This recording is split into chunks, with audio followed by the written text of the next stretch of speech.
It is a summation of more than 20 years of research on one subject, and that is, why do some people do so well in life, while so many more do not? And the first thing let's talk about is the magic word. The experts call it the most important word as far as the results we get from life are concerned in this or any other language, and that word is attitude. It is our attitude toward life which will determine life's attitude toward us. Let's face the fact honestly that we shape our own lives, and the shapes of them will be determined by our attitudes. A person with a poor attitude toward learning, for example, isn't going to learn much until he changes his attitude. If we take the attitude that we cannot do something, we generally will not do it. An attitude of failure, and we're whipped before we start. So we know then that what we receive from life, what we accomplish or fail to accomplish, is due in large measure to our overall attitude. William James of Harvard University put it this way: "The greatest discovery of my generation is that human beings can alter their lives by altering their attitudes of mind." And isn't it wonderful that we have this measure of control? Before we start talking about our attitude toward the world, let's talk about our attitude toward ourselves, since it is the attitude we take toward ourselves which determines our attitude toward the world.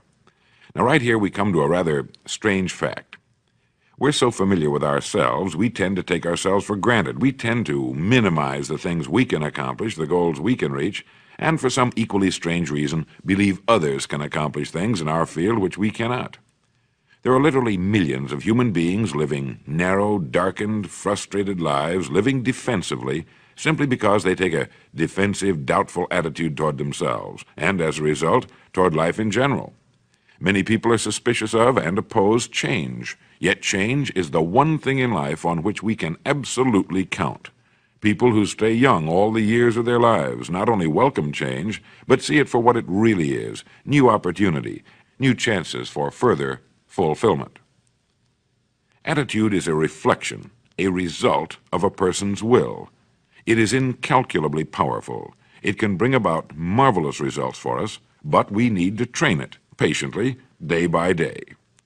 Now let's talk about the attitudes of people who are successful, the top 5% of the people who go sailing through life from one success to another and who, even when they fail at something, shrug it off and head right out again.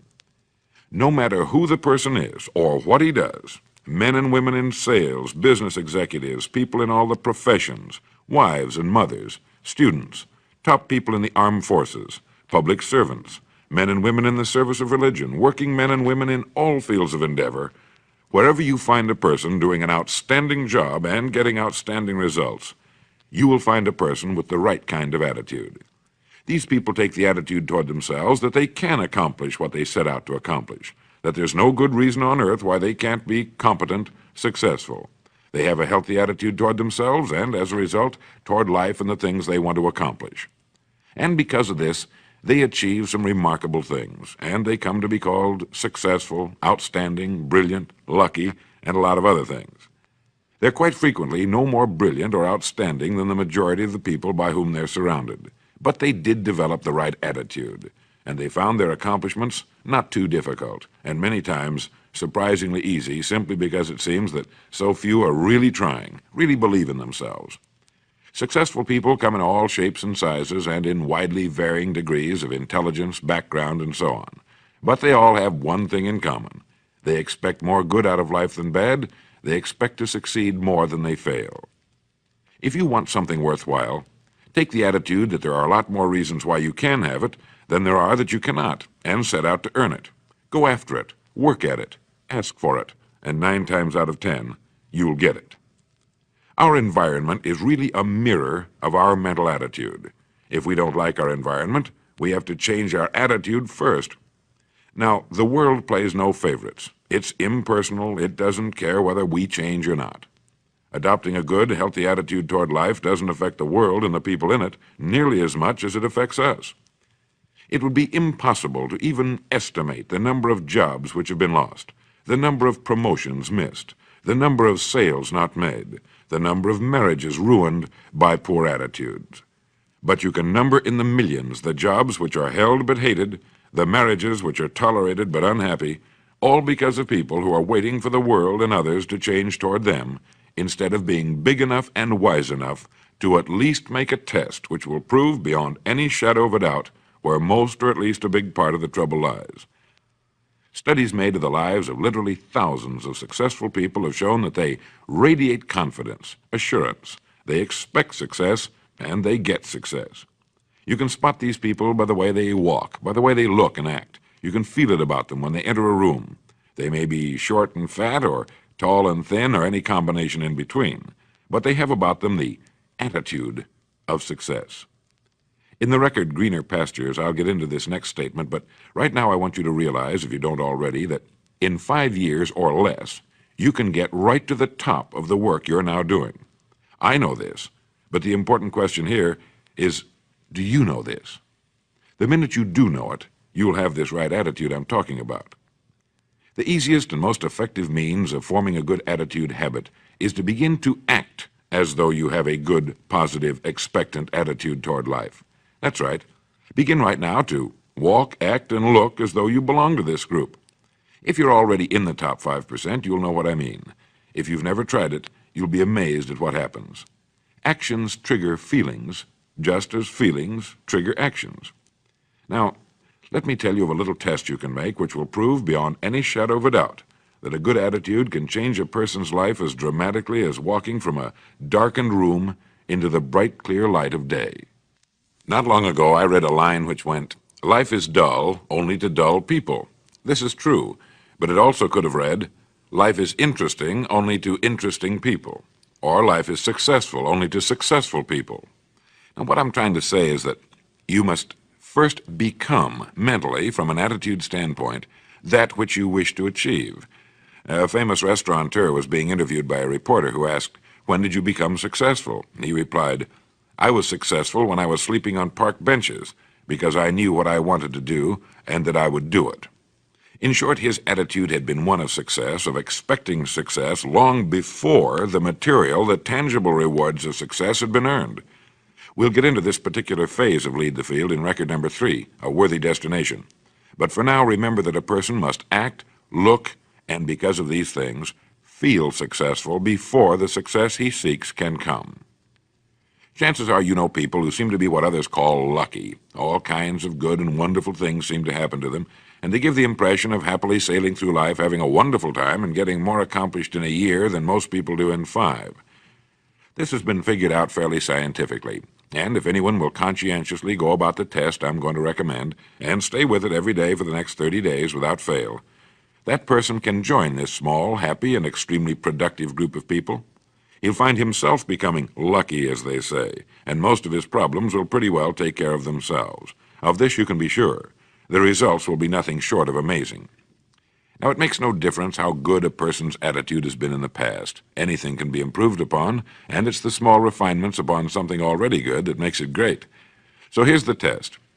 For the next 30 days, act toward the world, everything and everyone with whom you come in contact, with the attitude which represents the kind of results you want to achieve. That is, if the result you want is more success in what you're doing, act as though you are already in possession of the success you seek. If you want others to treat you with admiration and respect, treat others with admiration and respect first. Have you ever stopped to think of this? Every human being on earth is the most important human being on earth as far as he or she is concerned. You may never get anyone to admit it, but it's a fact. So for the next 30 days, treat every person with whom you come in contact as the most important person on earth, remembering as you do so that as far as that person is concerned, he is. Now, the reason I say treat everyone in this fashion is mainly because this is the way human beings ought to treat each other, and because it will help you form a habit that will bring you amazing and delightful results for the rest of your life. Have you ever noticed that the higher you go in any organization of value, the nicer the people seem to become? You see, the bigger the person, the easier it is to talk to him, to get along with him, to do business with him. Do you know why? It's because he's got a good attitude, and people with the best attitudes just naturally gravitate toward the top. So for 30 days, act toward others and the world at large in exactly the same manner you want the world and others to act toward you. Treat your wife or husband as the person he or she really is, the most important person in your life, and the same with the children. Carry out into the world each morning for 30 days the kind of attitude you would have if you were the most successful human being on earth, and notice how it quickly develops into an habitual attitude. When a person does this, he should realize he has already placed himself on the road to what he seeks. He is right now in the top 5% of the people in this or any other country. He has prepared the ground and planted the seed. He has made of himself a magnet, an embodiment of that which he seeks. Before metal can be cast into a desired shape, the mold, the expectant receptacle, must first be fashioned. Before a building can be erected, the excavation must be made and the foundation laid. And before a person can achieve the kind of life he wants, he must become that kind of individual. He must think, act, talk, walk, and conduct himself in all of his affairs as would the person he wishes to become. He is then actually that person, and the things that person would have and do will naturally come to him. Almost immediately, a change will be noticed. Irritations that used to frustrate and annoy disappear. When some less informed individual gives you a bad time, stay on the track. When someone cuts in front of you with his car or acts in any other manner that shows his ignorance and lack of courtesy, don't permit yourself to drop to his level. Pity him, for that's what he really deserves. That's the very group a person doesn't want to belong to, and if he acts like them, well, let's face it, he belongs with them. There's nothing in the world that men, women, and children want and need more than the feeling that they're important, that they're needed and respected. They will give their love, their affection, their respect, and their business to the person who fills this need. So the magic word is attitude. And in summing up, a few points to keep in mind. 1. It is our attitude at the beginning of a task which, more than anything else, will affect its successful outcome. 2. It is our attitude toward life which determines life's attitude toward us. 3.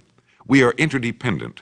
It is impossible to succeed without others, and it is our attitude toward others which will determine their attitude toward us. 4.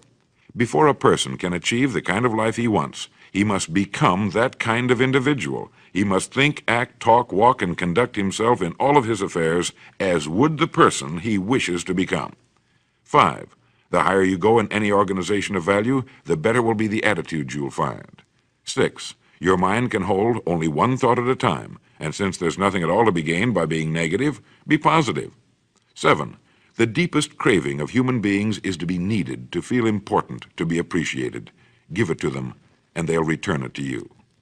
8. Look for the best in new ideas. As someone said, I've never met a person I couldn't learn something from. 9. Don't waste valuable time broadcasting personal problems. It probably won't help you. It cannot help others. 10. Don't talk about your health unless it's good. 11. Radiate the attitude of well-being, of confidence, of a person who knows where he's going. This will inspire those around you, and you'll find good things will begin happening to you. And 12, lastly, for the next 30 days, treat everyone with whom you come in contact as the most important person on earth. If you'll do this for 30 days, you'll do it for the rest of your life.